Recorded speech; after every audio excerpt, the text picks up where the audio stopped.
And this is the distinction, right? We talked about it last week, this week. There is a huge difference between fragmented YouTube videos and Cliff Notes and the opposite of flow. I'm going to sit down with this book and be captured by it.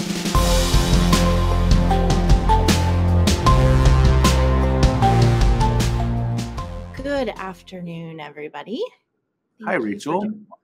Hey, I'm Rachel Phillips Buck, VP for Student Success at Ferris Resources, joined today by Matt Boisvert, our president. Hey, Matt. Hi. It's great to be with you. Great to be on Cap and Gown.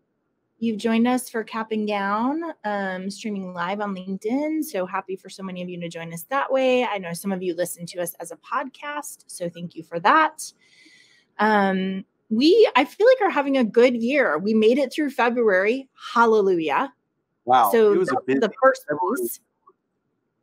It was, it's always, we talk about in the rhythm of the academic year that February is the hardest month. And so happy to have made it through that. Now, listen, we have some accountability issues, Matt, that we need to clear up. Are you listening? Are you ready? I'm ready. Okay. We have to clear it. Yeah, because on our last Cap and Gown, when we were talking about canceling the noise, I told you that I was going to go through and change all of the notifications on my phone to pare it down. So I only had a very, very few that would activate. And I did it. I have so many apps on my phone. It was kind of, I deleted some of them, but I got rid of the notifications as well. What did you do to make your life less noisy? So, Apple, the iPhone now has a way of like consolidating everything into a summary. And so I've gone the kind of Reader's Digest style. But the other thing that I did is as we are talking about reading our books, I really spent time focused in and in flow finishing my books. So nice. Well, that's good. Okay. I think I did a good job. All right. Well, I hope that all of our listeners did something to make their life a little less noisy. Also, we're talking about, you remember our theme this month is about choosing joy. Look at this book that I found at the Dollar Tree. It's called Happiness Found in Translation, a glossary of joy from across the world. Nice. So this has different, and I love words. So this has different words that talk about joy from different languages. So I'm going to give you three. Okay. Are you ready? Okay. The first one is Creole from Trinidad and Tobago. It is Badozi, which I just like saying, but it means bewildered and discombobulated joy. I think I'm going to add that into my everyday language. Badozi. All right. Say it again. Badozi. It's Badozi. No, sorry. Bazodi. Bazodi is what it is. Okay. Bazodi. Right. It is bewildered and discombobulated joy. Joy. It's great. Yep. And then from Italian, we have sprezzatura, okay, which means the graceful freedom endowed by practice and skill. So it's like success where there's like a studied carelessness. Like like a duck, their legs beneath the water, how they look like they're smooth, but they're working really hard. They are. Yeah. All right. Okay. And then our last one is Norwegian, which, my sister and her family speak Norwegian. So I'm sure I'm going to get a phone call after this because I'm going to say it wrong. But it is etapalakskarp, which means after wisdom. In other words, the knowledge you gain when you make a mistake. After wisdom. Isn't that good? That is good. I can't wait to hear how you actually pronounce it. Yeah, it's totally I'm sure that if you said that in Norway, they'd be like, you're not speaking our language, but yeah. Okay. Anything else on your list to talk about before we move on to the State of the Union? It's almost spring break. So congrats, everyone. You made it. Almost to spring break. Yeah, that's right. In fact, next week, I am going to be doing Cap and Gown from California. So I'm going to visit our family friends in California with my daughter. So that'll be fun. Okay, so it is time for State of the Union.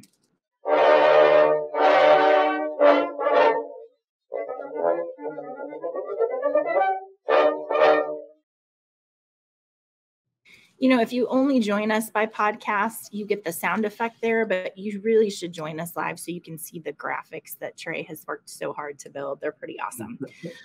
All right, Matt, the first one, I'm just going to, I like some good snark. So I'm just going to tell you that there is an article that came out in Higher Ed Dive that is from the magazine US News and World Reports. The CEO and executive chair of that magazine had it like an impassioned defense of the magazine's rankings last week, talking all about how the prominent colleges who aren't going to use their rankings anymore don't want to be held accountable by an independent third party, talking about how Harvard maybe doesn't want to use these rankings, but it's really the only way for us to know whether or not a school is doing well.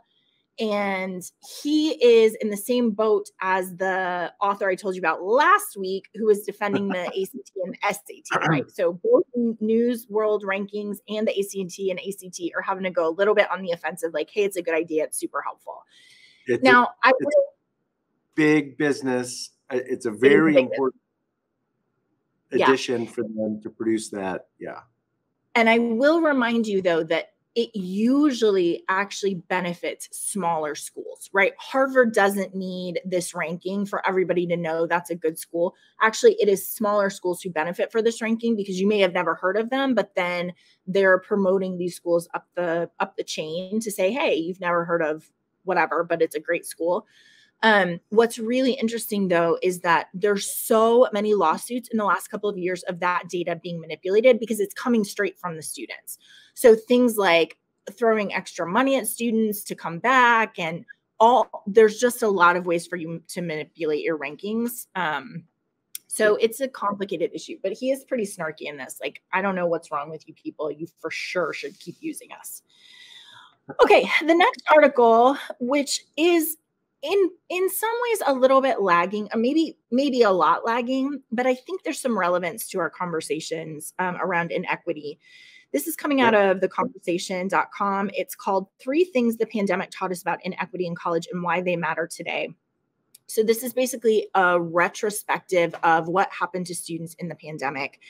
And you and I have been talking about these things for 3 years. We're not the only ones. A lot of people have been talking about this. The first one is that the digital divide disrupts learning. You remember, Matt, in the middle of COVID where students were at home, we talked to students who were composing their essays on their phones. We talked to a student who took a car and climbed a mountain to get service to be able to submit their paper. You remember that? I do. So all of those things are true still. And I think the relevance of that is that we have so many commuter students who are not on our campus, who are not traditional. And just because those things became very transparent and now maybe they're becoming more opaque because we're not everybody is learning from home, does not mean we can dismiss those problems as solved. We have to continue to pull them up to the top so we can address the inequity. Yeah. So the amount of learning that happened during COVID about it, like you said, so in this article, they talk about your living condition is your learning condition, or your living environment is your learning environment. Right? Yeah. So so digital divide, they say your living conditions are your learning conditions. Yeah. So I don't have a desk in my house, or I moved in with my siblings. We have 1 bedroom and I have 5 people that I'm sharing with that, right?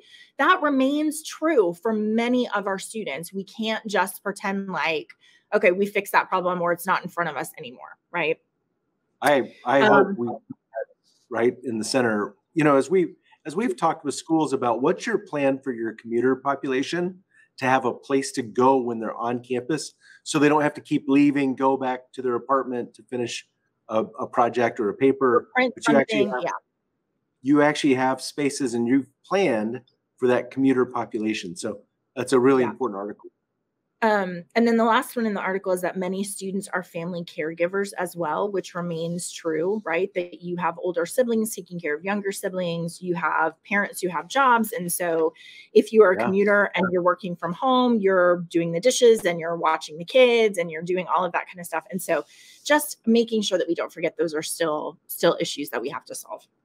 Yeah, for sure. Oh, okay. This is really interesting. Let's see, this just happened February 17th.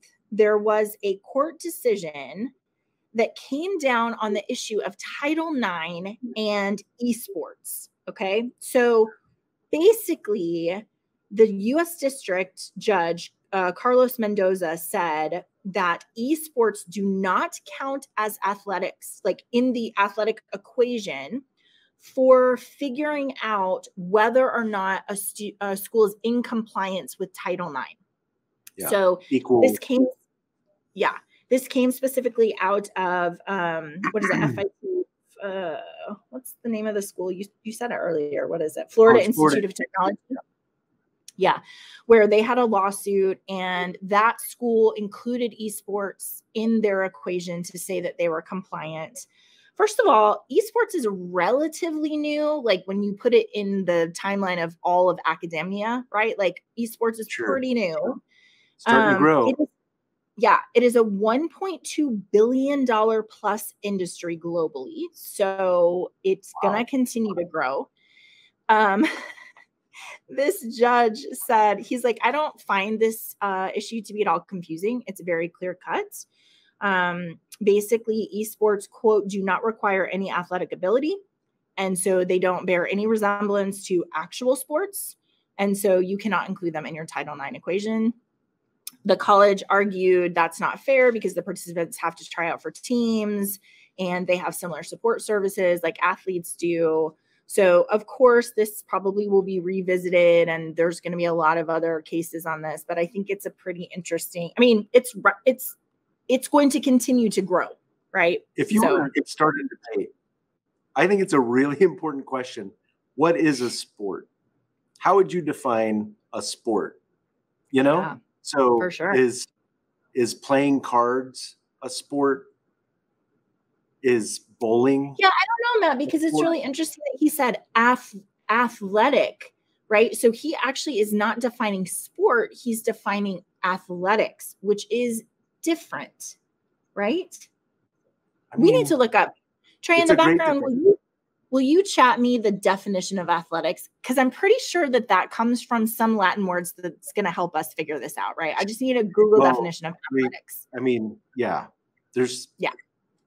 That would be great. Okay. So once we get that, we'll have a better idea about sports versus athletics, but it's pretty interesting. So this is really relevant. If your school is counting your esports athletes in your Title IX calculations, apparently you shouldn't be. So yeah, that's right. And this is the first time it's been addressed in the court. So Trey says athletics is exercises, sports, or games engaged in by an athlete in the practice or principle of athletic activities, which I'm pretty sure I learned in middle school that you're not allowed to define a term using the same term. So I don't know about that. That wasn't that helpful. All right. So the definition, the debate on what makes someone an athlete, right? Yeah. We don't have time for that, but yeah. We don't have time for it. Oh, here's another one. Okay. Athlete is a person who is trained or skilled in exercises, sports, or games requiring physical strength, agility, and stamina. So I feel like that's helpful. I just think I know that this is going to be in the court for a long time because we're going to have to come down to the essence of it. Right. So, okay. Well, I have a couple more for you. I feel bad for the esports folks who they were kind of thinking they were athletes. Do they get a Letterman jacket? I don't know, but they should. Okay, so the next one, just the title of this is really heartbreaking to me. This is out of USA Streets blog. It's called "One Flat Tire Away from Dropping Out: Why Transit to Community Colleges Matter."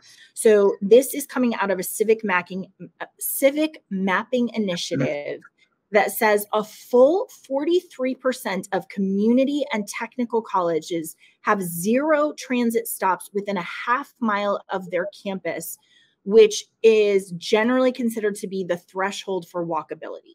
Okay, so 43% of community and technical colleges do not have a stop that you can get to within half a mile.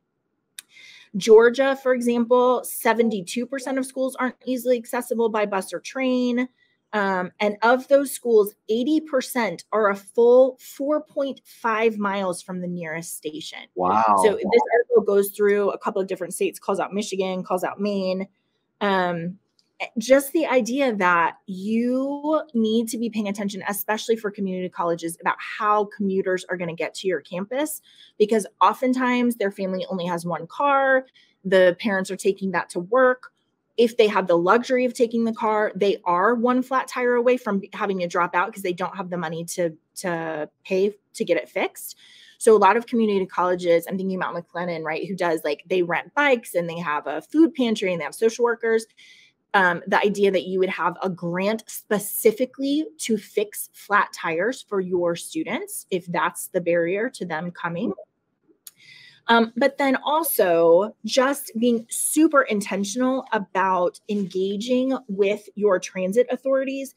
There's a new legislation called the PATH, P-A-T-H, to College Act, which gives dedicated money to extend existing bus routes to community campuses. This mapping project said that an additional 25% of community colleges could be made accessible just by extending a route that already exists. Like, hey, can you just put in one more stop that's going to go 2 miles so that you'll be closer to campus? So there's some money for that.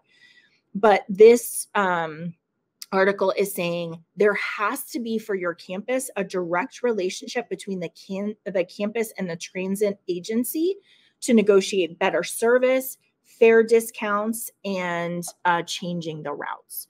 I was thinking about when you and I were at North Park campus, and you remember we walked down and they were like, and here is the bus stop where all of our students get off because they're commuting from all over Chicago. So I just, I like those things where it's like, of course you should be able to get to a community college by bus.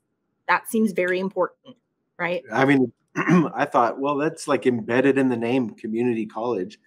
And so then I pulled up our local bus map and wanted to see, well, what bus would you take to go to the local college here, and the community college. And there isn't a bus that stops at you can either schedule a ride or take the bus to the mall.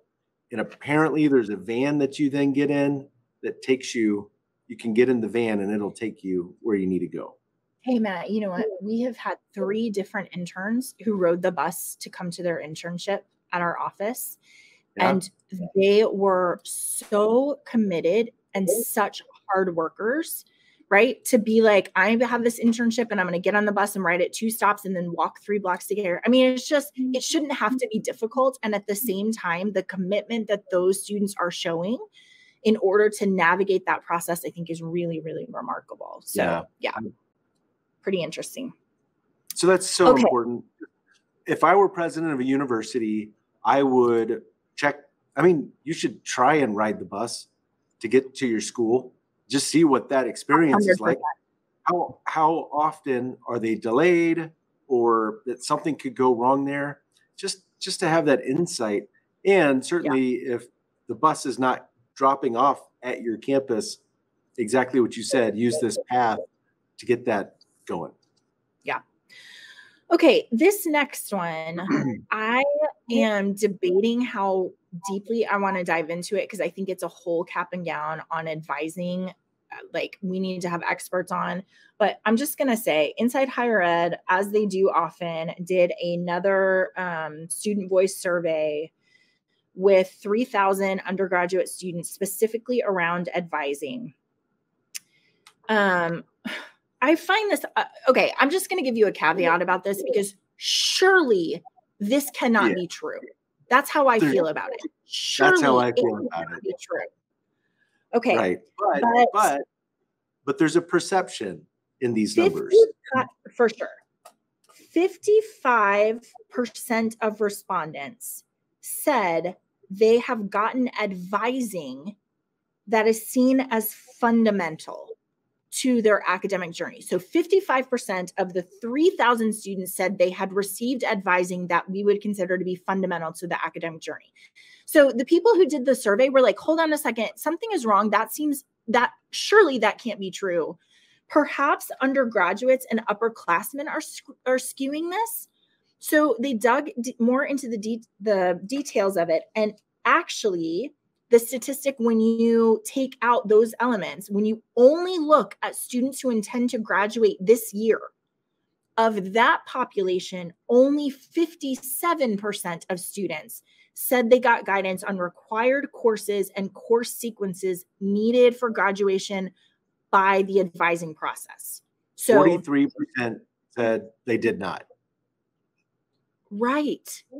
What? Right. Okay. I mean, that's heartbreaking. If you're an advisor and this is your life, you're pouring into your students and they're not recognizing or understanding the value of what you're doing, which I think I don't, right. I mean, that's the question is, did they get advising? Like, you know, because we talk about intervention and students are like, no one ever intervened with me. And we're like, those 7 conversations you just have, those were all interventions when your RA ran into you. Right. So, but still 56% of 4-year college students says that they have gotten this kind of advice. Only 56%. 49% of community college students say they have gotten this advice. By race, there's an even greater difference. 63% of white students say they've been advised on required courses and sequences compared to only half of Asian, Black, or Latino students. So again, even within that population, we're like, oh, look, white students are getting more advising, but it's only 63%. So this is, I would recommend that you read this entire article. It talks about how you engage with non-traditional students. It talks about the model for advising, that it's like a mentor and an advocate and a mediator and a coach, how many advisors are faculty advisors versus professional advisors. So I just think this is probably going to be an article that we make the foundation for some really specific conversations about advising, because that number is shocking to me. It is shocking. And Rachel, we've talked about the dimensions of service excellence or service quality. And I would say I don't know, but a lack of tangibles, the lack of physical evidence, if you're having a meeting with your advisor and you walk away empty-handed, that's probably contributing to this really, really surprisingly low rate. Yeah. Another thing that comes out of this is only 2 in 10 students say they were required to meet with their advisor once. 2 in 10 students, right? So 1/5. And then 1/5 of students say they were required to meet periodically with their advisor. I have to admit, I'm actually really shocked that there are not more mandatory meetings with advisors, right? So like you have your advisor code and you have to meet with your advisor and blah, blah. So I'm really shocked. We need to do a deep dive on that. That's crazy town. Okay, I want to get to our topic, but I have one last interesting article for you. So this student who was a student at Washington State University, she's a senior, 21 years old. She got an email that said she was going to have her, let's see, what does it say? She's going to have her diploma withheld and something else because she has a balance on her account. And it's a pretty rude, late fees and withhold her diploma. She got this email from the bursar's office. And so she looked at it and it's like, our records show there's an outstanding balance, non-payment results in late fees and registration and diploma holds, blah, blah, blah. You have to go here to do this. And she was freaking out about it. She was like, what charge is this? How much is it? I have $90 in my bank account. How am I going to pay for this? So she did everything they told them. She went and looked to see the balance. Matt, it was a penny. It was literally that she owed a penny. So she put it on TikTok. She has 400,000 views and tons of comments. Sadly, there are a lot of comments by students who are like, oh yeah, that happened to me. Students are like, I thought the email I got about my 30 cents was bad. So first of all, guys, we got to get the process right. We need a threshold. Don't be crazy town, right? But also what's really interesting is that Lane talked to the university and the university didn't waive the fee. They said, we're looking into it. We'll look into it. And she's like, okay, well, I mean, if it doesn't get waived, I guess I'll go to the bursar's office with a penny because if I pay online, there's a $3 convenience fee. So I'd rather not pay 300 times the balance. And So then the people in this article contacted the school, Washington State University, and they said, it's okay. We're not that strict. They just won't get their diploma if they have a balance over $5. Talk about setting your alumni up to be real happy with you. Why? Why would you do that? I don't understand it. I don't understand it. Well, great article again, Rachel. I mean, so we're one flat tire away. We're apparently at Washington State 1 penny away. Yeah. And it's just unnecessary stress right now. Right. That's right. Like, exactly right. And listen, we are so bossy with our technology that a person has to be in the middle. We do not send automatic emails. You know why? Because of this. Because when you send that kind of email over 30 cents or a dime or a penny, you do not do yourself any favors for setting up a warm feeling towards your university, right? So, okay, that unfortunately is the state of the union that I have for you. I do want to dive into our topic. We're talking about stolen focus. You guys, this book by Johann Hari, Why You Can't Pay Attention and How to Think Deeply Again. Man, it has been kind of a kick in the pants for me because as I am trying to teach you guys how to teach your students about this, I am being indicted left and right about how I've not done a good job of protecting my deep thinking. So our topic today, we actually have two different pieces. One, I realized as I was getting ready for this, it's my two favorite things. I love that phrase, protecting your deep thinking. That's really good, Rachel. Because really, I mean, that's what it comes down to. It's the flip of having your focus stolen, being protective so that you can do deep thinking. Yeah. Yeah. Okay. So our two topics today are sleeping and reading. Like I said, my two favorite things, although I don't get to do either one very enough. But Matt, I want to set the context because we are really our focus of these conversations is about how you can help your students with this idea of deep thinking, which really society right now is set up to distract them and not let them do deep thinking.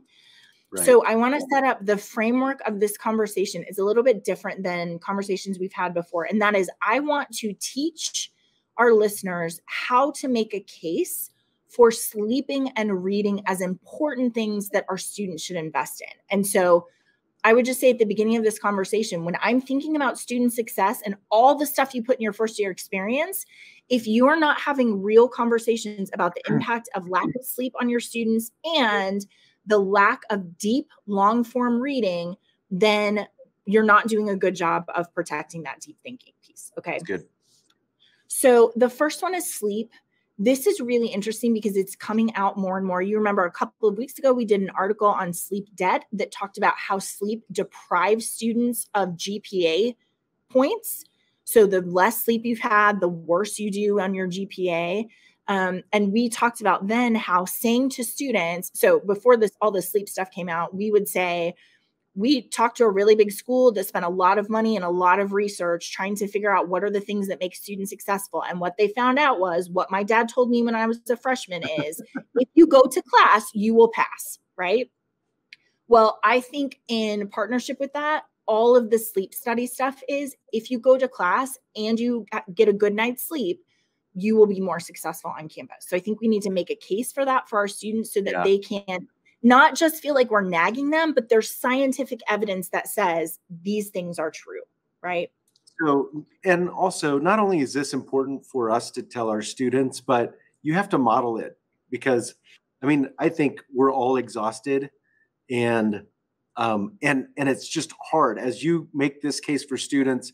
Hopefully our listeners are also hearing a challenge. You really need to rest. So. Yeah, because we want to choose joy and sleep is one of the ways we do that. Okay, so in this book, he talks about how he had been trying to live by the rhythms of machines, going endlessly day and night until finally the battery conks out, right? So you just go until you're like, I'm going to die. I got to go to sleep. Versus that living by the since I was a little kid. I would just go, go, go. My mom would find me curled up behind the door. I finally quit. I finally went down. But yeah, it's not healthy. Right. Versus living in the rhythm of the sun, which is as the sky goes dark, you wind down and finally you're rested. Then when the sun comes up, you're ready for the next thing. You wake up naturally, which listen, I appreciate the language of waking up naturally. I don't think that's realistic. I don't know any way that I could order my life where I would be allowed to just wake up when I wake up in the morning. I don't really think that happens. Right. Can you imagine? It would not be at 6:05, I tell you that. Well, there's this whole topic on, so in the 1800s, or I mean, go back to ancient life living, where human beings had second sleep. They went to bed, they slept for about 4 hours, they woke up, they were up for about 3 hours, and then they went back to sleep and slept another 4 hours. This whole thing, so Josh Dockery introduced me to this second sleep idea. Look it up, because what we're doing right now, it's so new. It's just since the advent of electricity that we've compressed our sleep into one time. And so once we go to bed, that's our time, and we wake up when we have to, when our alarm goes off. So sleep has changed a lot for us. Yeah. So only 15% of people surveyed in this book wake up feeling refreshed. I'll just stop to answer that question. When is the last time you woke up and you're like, I feel refreshed. I feel like I got a good night's sleep. In the last 100 years, the amount of sleep we've gotten has fallen by 20%. Here's what's important for students to know. Sleep is changing, but the way that it expresses itself, a lack of sleep expresses itself in hyperactivity. It is harder to focus. You have crazy brain. You are more likely to do the kind of like skipping around thinking that we talked about last week, because it's like ADHD. It's like you cannot focus deeply on a thing if you are lacking in sleep. Anyone who's had a child or has taken care of a child, if they're overtired, that's exactly what happens. And so I can just remember with my 3 kids, we have got to put them down. Otherwise, we're gonna be past the point of no return. They're just gonna go crazy. Yeah, that's exactly right. So they did a study in this book. There's a woman who actually has done a lot of research about college students. I found this fascinating. College students have the same amount and quality of sleep as active duty soldiers and parents of newborn babies. Isn't that amazing? So you think about, in this article about GPA, they said like of the students that we surveyed, barely any of them fell asleep before 2:30 a.m. And most of them only slept 6.5 hours per night. They really are in a deficit position when it comes to how much sleep they're able to get. Wasn't the average like they went to bed at 2 a.m.? Isn't that 2:30? Yeah, 2:30 a.m. Yep. So what's really difficult for college students is that unfortunately they are used to being exhausted because of the way we do elementary, middle, and high school. They are used to being in a constant sleep deficit.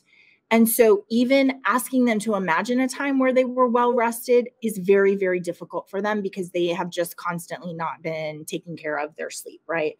So it would be very hard to give them an example of how your brain is more efficient when it's rested, because they perhaps have not experienced that in their lifetime, right? That they're just constantly sleep deprived and it looks like inattention and an inability to focus. I think it's super helpful to talk to students about what happens when you're sleep deprived and what that looks like, what the science says about that. So when you think about losing focus, there's a bunch of experiments where they kept people up for a certain amount of time, right? And the very first thing that they lost was focus. It's really interesting. In this book, it talks about if you have kept someone up for 19 hours straight, you become cognitively impaired, as unable to focus and think clearly as if you had gotten drunk. If you were kept awake for one whole night and continued walking about the next day, instead of taking a quarter of a second to respond to a prompt, participants in the experiment were taking 6 seconds. So 24 times as long for your brain to respond to what's happening when you are in a position where you are sleep deprived. And that's obviously acute sleep deprived, but it's cumulative, right? So if you're only getting 6 hours of sleep every night, you're going to lose the ability to focus over time. That's why it's so powerful to frame it as sleep debt. Like, right. You are in debt. So yeah. Because you remember this article says, like, you can't make it up in one night. You can't not sleep well for the week and then on the weekend try to make it up. That's not how it works. The other thing that I think would be really fun when you're talking to students about this is that a lack of sleep in your brain biologically translates as an emergency, because what other thing could be going on in your life where you are not resting your body and getting the sleep you want other than there must be an emergency? Like, you must be in war, you must be trying to raise a kid, there must have been like a tornado, something awful must be going on when you aren't keeping track of your sleep and protecting it, right?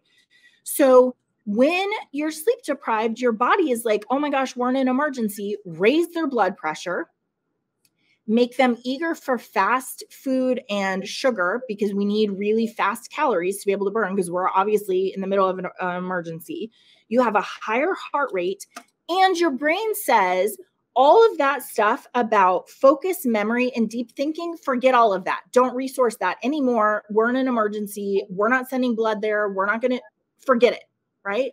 So what happens to your body is it becomes like we are, for the short term, burning all of the things that we can, burning all the calories, high blood pressure, high heart rate, and stolen focus is about you don't have the capacity. Your brain literally turns off the capacity for you to do deep thinking, to preserve memories, and for you to focus on something, which I think that would resonate with them, right? The only good reason that your body can imagine you not getting enough sleep is there must be a crisis happening right now.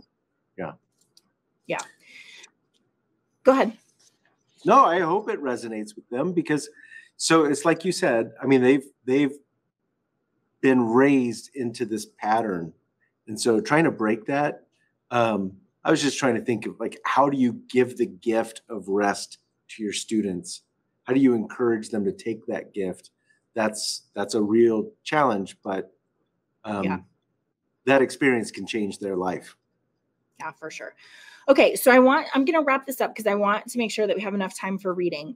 2 more things that I want to tell you are important. The first one is there's something called a surge of waking drive, which is when the sunlight starts waning, when it starts getting darker, your brain has this what's that called when you adapt, like biological adaptation that says, oh my gosh, the sun is going down. I'm going to give you a surge of energy so that you can do whatever you have to do before you're in total darkness, right? Like, oh my goodness, we've got to run to the cave before it's totally dark. Or, oh my goodness, we have to get some dinner before it's totally dark. So this is this adaptation that your body has made, that when it starts to get dark, it provides you with a surge of energy. So you just think about, in this book, it says 90% of Americans are looking at a screen within an hour of going to bed. So that is a problem because you have that light, but then the waning of that light, when the light starts to decrease, your body gives you this surge of energy, which is not conducive then to laying down and going to sleep, right? So you have to be really protective of, you can't just turn out the lights and go to sleep. It's highly likely that you're going to have this burst of energy, which actually would make it harder for you to fall asleep. I think that's really fascinating. That is fascinating. And then also just talking to your students about what happens when they sleep, which is literally your brain is cleaning itself. Like, all of the fluid is circulating. You are replenishing your energy. It is it's like doubling down now on your ability to use glucose, which decreases over the day. And then it also gives you dreams to help you make sense of things, to solidify memories, and to help you solve problems, right? So all of that is just like, that's what's happening while you sleep. That's why when you get a good night's sleep, you're better focused. You can have a higher GPA. You can do more sustained engagement. Okay, so you guys, I love action items. My action items here are good luck. Because I think we have to talk to students about this, but I really don't know how you can enforce to an 18-year-old. Like, this is a really important piece of health, much less as an adult person with a fully formed brain that has self-control, how difficult it is to make good decisions in terms of like your sleep choices and etiquette and all of that kind of stuff, right? So I think just putting that on the table as a student success element is incredibly important. And I just wonder if somebody had said that to me when I was in school, instead of make sure you get enough sleep, if they had said, these are the reasons and this is the outcome of depriving yourself of sleep, if it would have made a difference in my choices, right? Anything you want to add? Yeah, it goes back to your living condition is your learning condition. If your living condition is you're exhausted and you're not getting sleep, that's your learning condition. So hopefully, I think you've made a great case on this. It's really, when you think about our 18 to 22-year-olds in particular, trying to do well, but they're just exhausted. They're at such a deficit. So sure. Good luck. So here's a resource. We have a wellness tip article, Framing Sleep is Essential to Student Success. So that has some like really specific things that you can talk to students about. It's mostly about making a conversation on your campus. That's helpful. Okay, so let's move on to reading. Because this is when we're talking about deep focus, we need to be well rested so we're not hyperactive brain. But then there's this other piece of reading, Matt, and you were talking just about sort of the reading decline. Can you talk a little bit about that? And I have some statistics about it as well. Well, the thing that if you look at and trying to think upstream, in America right now, we have a huge literacy decline. Right now, there are estimated 130 million Americans who read below the 6th grade level. And that's just gotten worse. That's 54% of 16 to 74-year-olds. And so it's a huge problem. And one thing that we're seeing right now is that group of, they were kindergartners when COVID hit. They were in 1st grade in that next year of a lot of chaos in school and all that was going on in that year of 2020, 2021. So they were 1st graders then. And what they're saying about that class, this is the class of 2032, high school graduating class of 2032, 43% of that class tested well below the benchmark that predicts future reading failure. So that's 43%. That's up from 26% in 2019. So when we're looking at the decline of literacy or the challenge of, we have coming into just a few years, coming into our universities, this group of students who are less literate, they read less, as we've talked about. So not only there's a literacy decline, but they're just reading less. They're spending less time at home reading books. Yeah, so let me give you some statistics about that. Gallup did a poll that said the proportion of Americans who never read a book in any given year tripled between 1978 and 2014. Now, 57% of Americans do not read a single book in a typical year. And then less of half Americans read literature for pleasure. In fact, in one single year, 2011, paperback fiction sales collapsed by 26%. So there's just a lot of evidence that this idea of long form reading is really in jeopardy. And Matt, again, to make the case for why that is so important for our students, we want to talk about how it changes your brain and your ability to be empathetic. I was just thinking about our first year experience, collaborative reading, which so often is not a nonfiction, which is a little bit different than a fiction book. But my question about that for our students is, are we explaining why it is so important to read? I was reading an article today that said even at Harvard, literature faculty are saying we cannot get our students to read books. So we're actually recommending YouTube videos and like short, like what do we, Cliff Notes, right? Like Cliff Notes for these books. And that's at Harvard. They cannot get their students to actually read the book. And this is the distinction, right? We talked about it last week, this week. There is a huge difference between fragmented YouTube videos and Cliff Notes and the opposite of flow. I'm going to sit down with this book and be captured by it, right? Absolutely. And really. Yeah, so he actually talks about reading as a place where most people find flow, where you are spending concentrated time, focused on one thing, you're providing it value, right? It is a practice that you are doing. It's not just this like popcorn junk food that you're eating when you're reading a long form book. And there is this piece of like reading a book as opposed to reading reading on a screen teaches you to think in a linear way. So this thing happens and then it develops into this and then it develops into this versus reading from a screen. It's like a manic skip and jump from one thing to another. So what I think is so interesting about this is our CIO, James Langford, back in 2001, wrote a dissertation on how to write for the web. So he was actually looking at it in terms of like, we're used to long form. That's what our brains are used to. But now here's this new dynamic.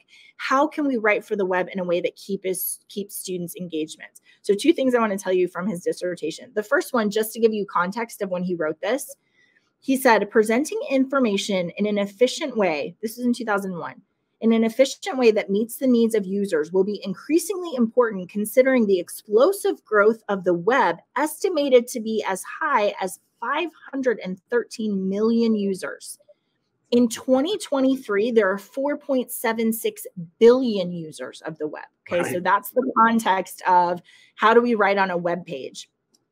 But he says something really interesting. He says terms such as surf and browse instead of read are often used to describe web usage and support a very different image of the web reader than one often associated with reading, that of a person curled up with a good book engrossed in the story presented by the author. So I think it's so futuristic to say we now have this medium that's going to change the way that we are thinking about reading and this linear long form element. And our students don't have that experience. Like they grew up in this idea of sort of grabbing what you need and then moving on. It's not a reflective process, right? I love that. I love that you found James's dissertation. Fun. It's oh, there he is. Nice. Yeah. It's great. So I think a really interesting exercise for students would be to talk about this idea of the medium is the message. The way that you convey information tells you about the values and the reflection of life. So I have a couple examples that come out of this book. So one is the medium is the message. If we think about Twitter. So Twitter says, don't focus on one thing for too long because the world could and should be understood in short, simple statements of 280 characters or less. The world should be interpreted and confidently understood very quickly. And what matters most is whether people immediately agree and applaud your statement, right? So because of the way the medium is built, that is the things that we are telling our students, these are the most important, right? As opposed to a book which says, life is complex, and if you want to understand it, you have to set aside a fair amount of time to think deeply about it, and you need to slow down. There is value in leaving behind your other concerns and narrowing your attention to one thing, sentence after sentence, page after page. And it is work thinking deeply about how other people live and how their minds work.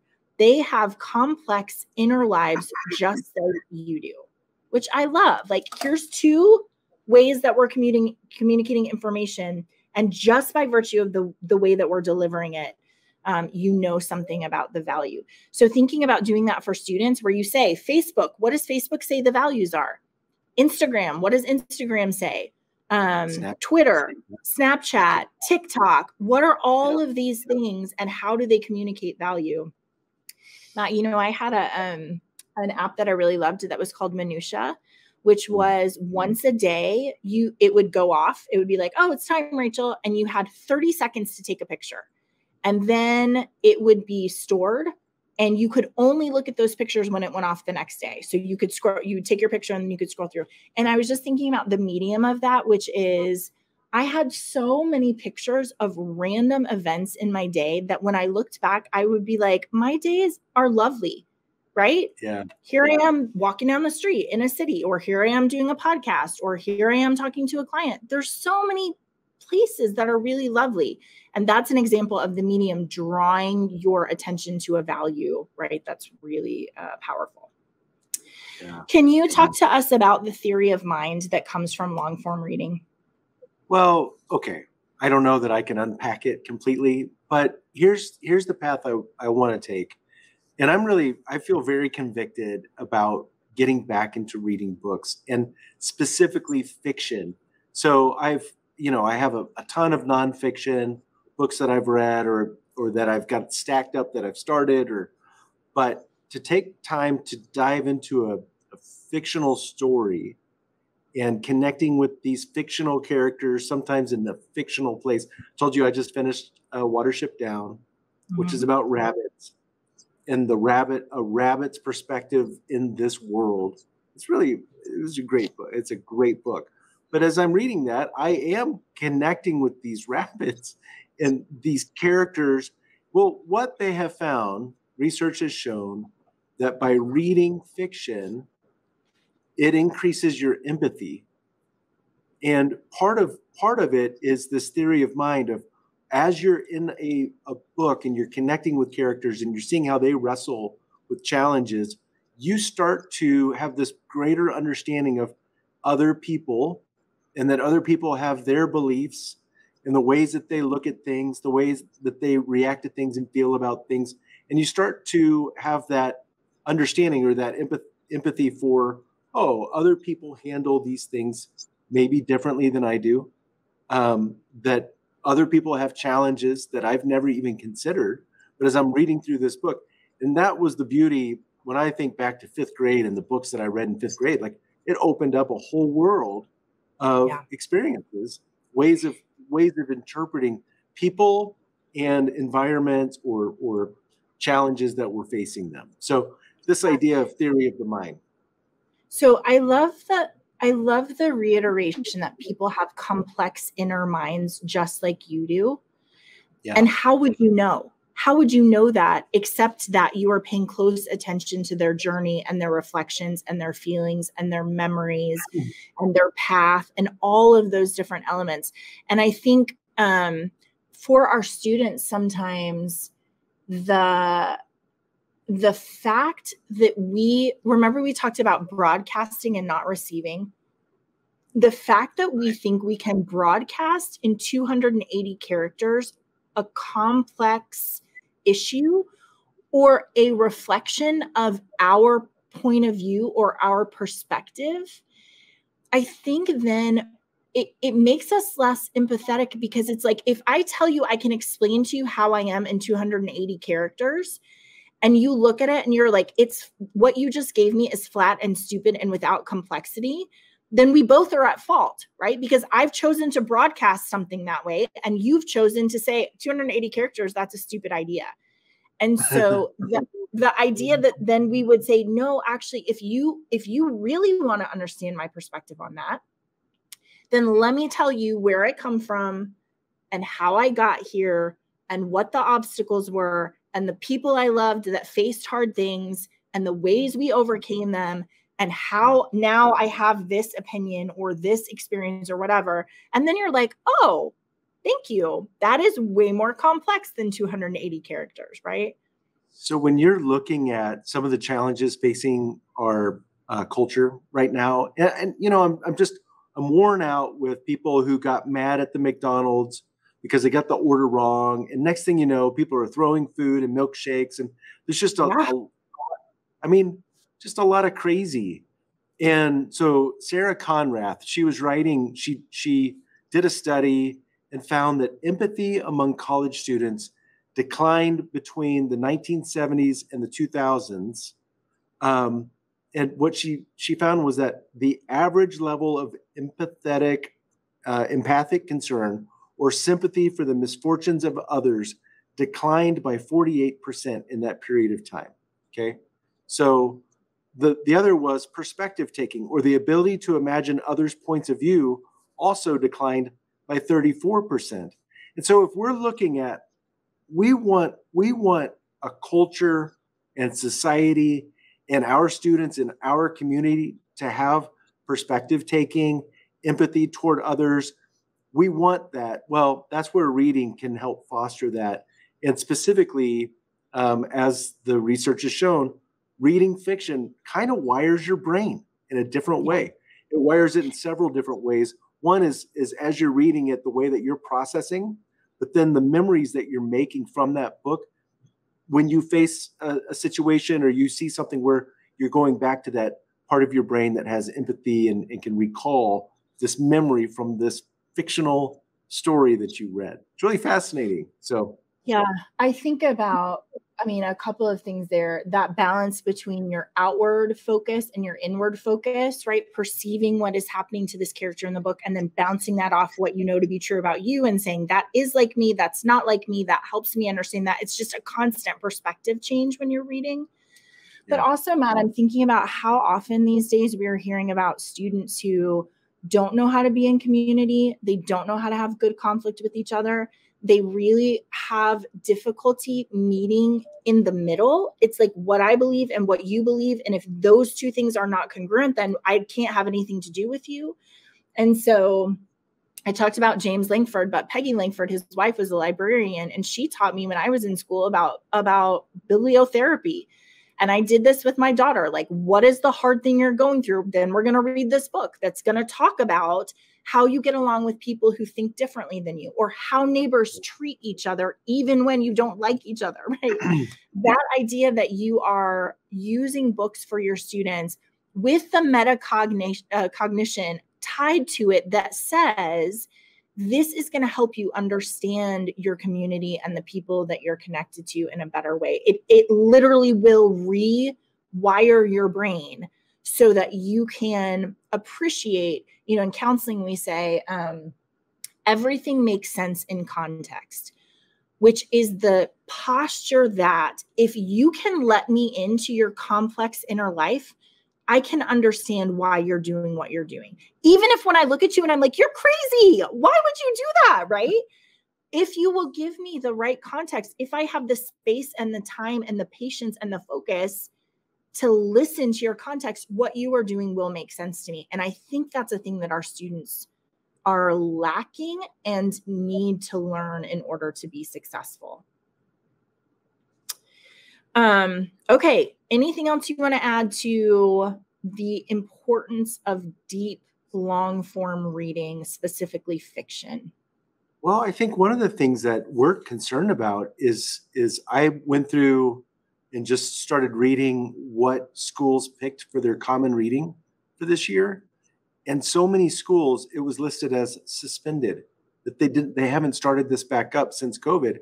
And I'm convinced it's critical for your students to have that experience and really start developing that discipline.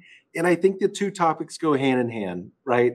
So if they're able to sleep more and have that focus and start to value that flow time, and reading is a perfect way to see the value of being in this place of deep thinking, spending time on one subject or one book and diving in, right? So for sure. Okay, so I'm going to leave you with two quotes from this book. The first one that's about reading books, it says, if you think about the inner lives of other people over long periods of time, that patterns your consciousness. You will become more perceptive, more open, and more empathetic. If you focus your time on disconnected fragments of shrieking and fury, your thoughts will become cruder and louder, and you will be less able to hear tender and gentle thoughts, which I would love to be in a room full of students and just give them those two statements and say, let's talk about how you've experienced that, right? Yeah. So really good. Once again, I'm going to have to stop with this book because I get convicted every time that I have to do a better job of protecting things that are really important that are going to help me with that deep focus. So protecting our deep thinking is a way that we create joyful lives, not consuming lives, right? Not easy lives, but deeply joyful, meaningful lives. So I'm not going to commit to anything because I've got to think about it a little bit, but maybe next week I'll tell you what I've decided to do in terms of protecting my sleep and committing to reading. Again, we're almost at spring break. It's a perfect time to get rest, find a great book, and just spend time for you, right? Yeah, for sure. That's right. All right, friends, have a great rest of your day, and we will see you next week.